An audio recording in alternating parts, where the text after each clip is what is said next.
Balik telat mampir neng dia Pak. Lha Pak Didi mau lho Bu. Sian.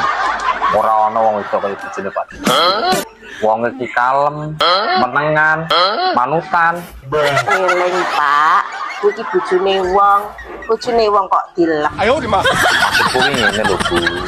Pak Didi ki wonge berhasil mendidik istrinya.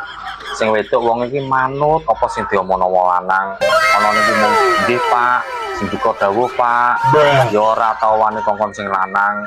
Tur meneh ya ora tau wani njaluk-njaluk nak ora ditukokno Bu. Ojo salah Pak, kuwi anak didelok saka njobone. Lah nek didelok saka jerone, sapa sing ngerti? Maksudnya?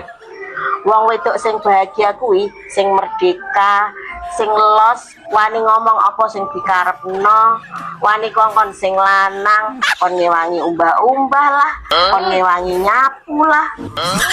Terus yo wani ngelekno nak sing lanang berbuat kesalahan, ora kok meneng ae. Engko nak sing lanang ujuk-ujuk rabineh ngono piye? Masa yang ngono Bu? Kandhani kok. Lah sampean pengen pora nak aku bahagia? Ya pengen toh Bu. Mau cita-citaku mbiyen rabi ki pengen membahagiakan istriku kok. Ya, justru sampean kuwi Pak sing berhasil mendidik istri. Lah aku tak rewangi sing cerewet ngene iki tah jek merasa tertekan kok. Ya apa ditekan Bu?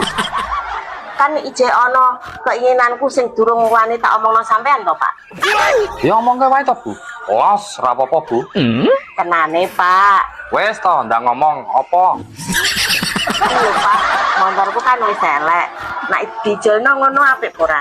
Ayo Mas. Lah sampean pengen aku ora tertekan apa ora? Ya saya.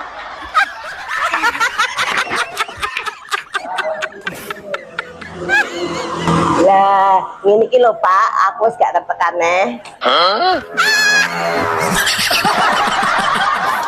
Tapi aku sing tertekan Bu.